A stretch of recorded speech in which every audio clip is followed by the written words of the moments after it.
La Terre, notre vaisseau spatial. Bienvenue à bord pour ce voyage d'1 an autour du Soleil.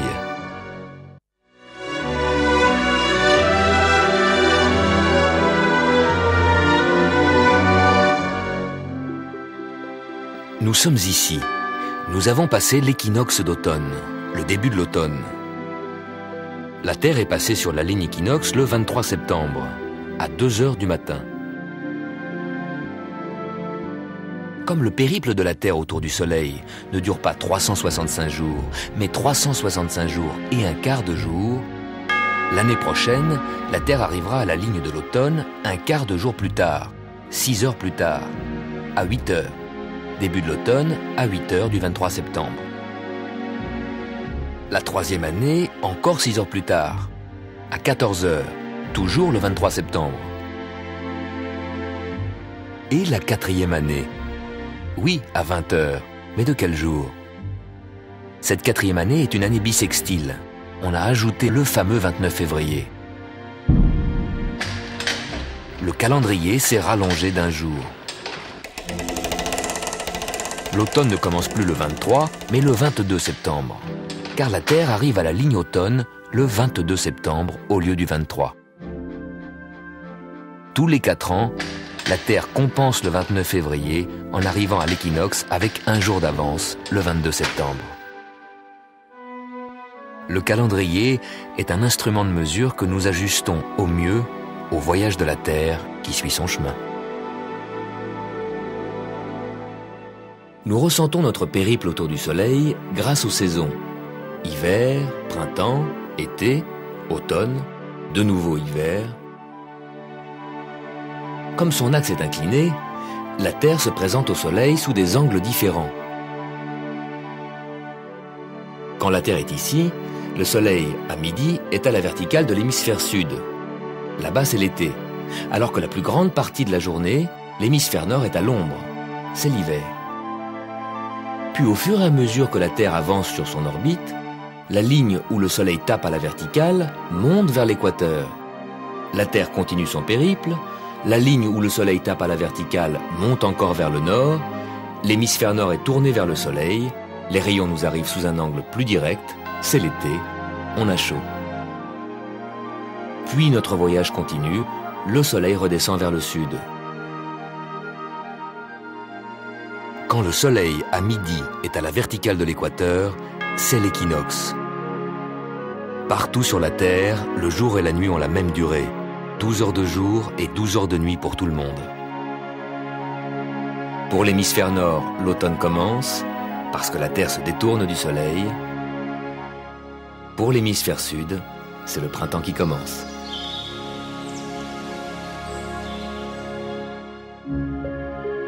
Quand le Soleil est en face de l'équateur, c'est la période des grandes marées équinoxiales. D'une manière générale, et durant toute l'année, ce n'est pas à l'équateur qu'il y a les plus fortes marées, mais autour du 45e parallèle, là où la plupart d'entre vous, passagers du vaisseau spatial Terre, habitent. Pourquoi?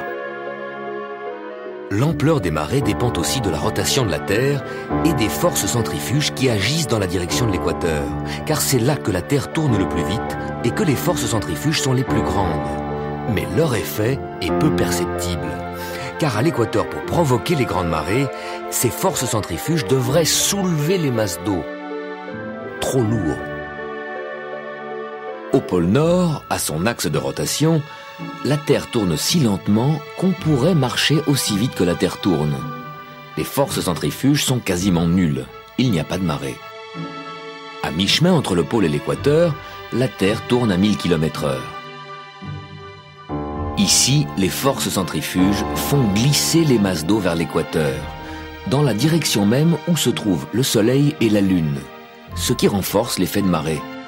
C'est donc ici, autour de 45 degrés, que les forces centrifuges favorisent le plus les marées. Les forces d'attraction de la Lune attirent l'eau des océans. Un bourrelet d'eau se forme là où la Lune passe.